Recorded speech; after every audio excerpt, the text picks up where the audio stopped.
Find out why people of all ages have returned to drinking this fabulous liquid ecstasy.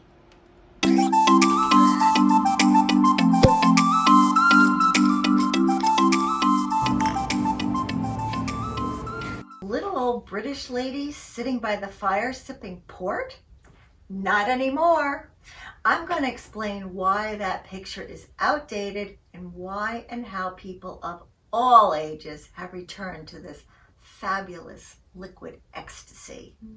It's awesome for small romantic evenings with your special someone, intimate gatherings with friends, or even big bashes. No matter what your size gathering, port is the right drink for you.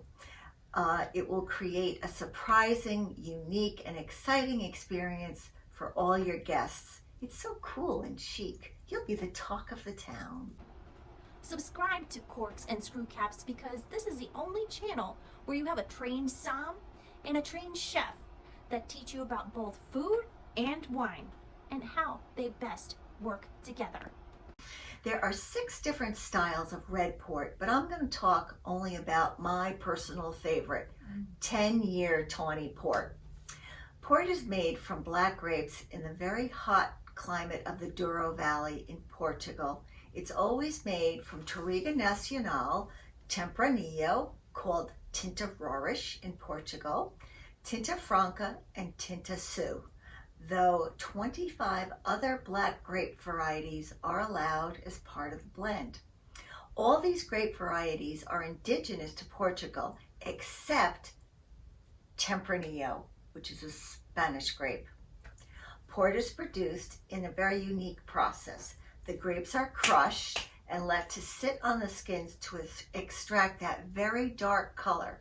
In the old days, these grapes were crushed by foot all the time in wooden troughs, and as people were stomping on them, they would actually pass out from the carbon dioxide fumes where the fermentation had begun. I've spoken to several producers, and they tell me that they are still crushing the grapes by foot, and then others say, no, that's not true anymore, nobody does that anymore. Who knows who's telling the truth? I hope However, what they still use now are foot-shaped mechanical grape crushers to simulate the process. Why did they use feet? Feet, okay. So as to not crush the seeds and the skins, creating any harsh bitterness from the grapes, believe it or not. After the grapes are crushed, they're partially fermented, but the fermentation is stopped after only 2 or 3 days by the addition of a flavorless, colorless brandy. Since the yeast can no longer continue to ferment because the alcohol has been added, we're left with a high alcohol sweet wine. This process is where the commonality in the production of port ends. From this point on, the various ports are produced and aged differently to produce the 6 different styles of red port. Tawny port, with an indication of age such as 10, 20, or 30 years, is aged in wood casks and composed of a blend of wine that averages 10, 20, or 30 years. In the case of 10-year tawny port, the port is aged at least 6 years to give it a smoother texture and lighter garnet color, giving the wine an oxidized and highly desirable nutty flavor. Yum. Then the wine is sent up the Douro River to the seaside town of either Oporto or Sanlúcar de Barrameda. It's aged there in cool buildings called lodges until the shipper feels the wine is representative of a 10-year-old wine. From there, they are bottled and shipped out. Port was exported and produced in great part for the British market, who loves its rich flavor and high alcohol on those chilly, rainy evenings in Britain. They began purchasing and creating their own port houses in the Douro Valley in the 19th century. Hence, that's where we get those English names on the bottles of port, such as Dow, Taylor Fladgate, Churchill, just to name a few. Mm-hmm. Let's taste my favorite, the 10-year 20 port. This one right here. 20 is always going to be brownish red in color. Don't worry, in this case, it's supposed to be like that. It's because the wine is deliberately oxidized a bit. But this doesn't apply to other ports, such as vintage port or ruby port. Yes. You know, I remember when I was in wine school and I worked in this really big mega liquor store, and there was a man that came in and he said to me, well, why should I pay all that money for port? I could just buy a bottle of blackberry brandy and another bottle of inexpensive red wine and blend the two together, and then that way I have port, because I told him that brandy was added to the port wine.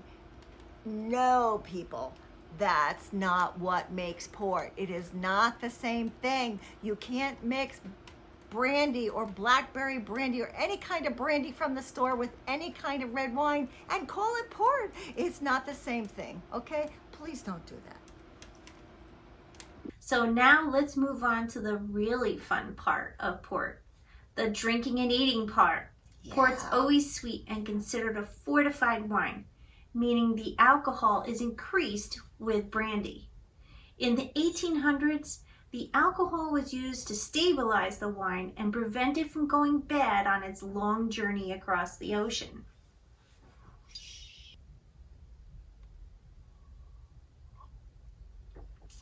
Ooh, I taste a lot of concentrated flavors like nuts and figs.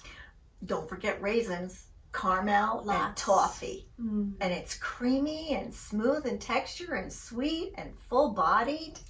The alcohol is a bit noticeable, but not overly so.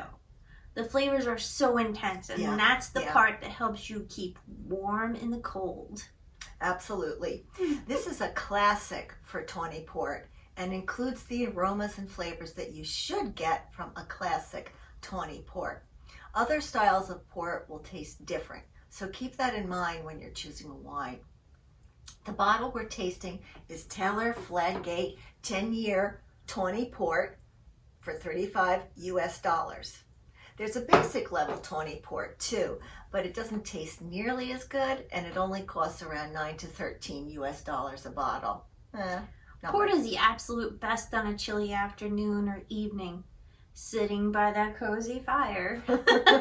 Treats as a romantic prelude with a group of friends, listening to your favorite movie or snowfall outside. Since I'm a chef, I serve it after a big holiday feast too, for people who don't really want cake or pastries. I don't know why. But if you're watching your cholesterol, this is the best dessert. No cholesterol in here. Good idea, right? Yes. Yeah. It's a showstopper with similar flavored foods like nuts and dark chocolate and dried fruits, such as figs, raisins, and dates. Dark chocolate covered caramels too. Oh, her favorite. Or you can even go with the contrasting flavors such as a classic British Stilton. I adore all of these combinations, and I feel like I'm in heaven with these foods and port. Keep in mind that this is a fabulous ending to a meal as a dessert course, a pick-me-up with friends, or playing a favorite game together. Port and snacks are the coolest, most chic way to hang out with friends, lovers, or family. Take a look at this gorgeous accoutrement plate that I prepared. Yeah. Now let's go for the best part, Marta. Let's taste this. Yes. It's so cold out and I'm hungry. Figs. Oh, chocolate cream.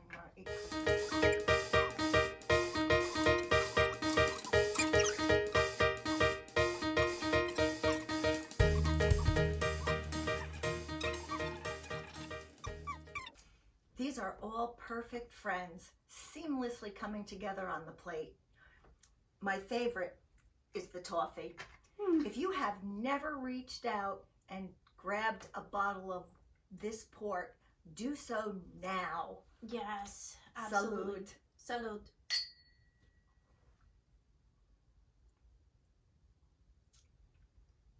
Okay, do you think that's okay. You said okay again. I have to, it's a rule. Make sure you like, subscribe, and give us a comment. And if you have any questions, comment below. We'd love to hear any questions that you have about food and wine pairing.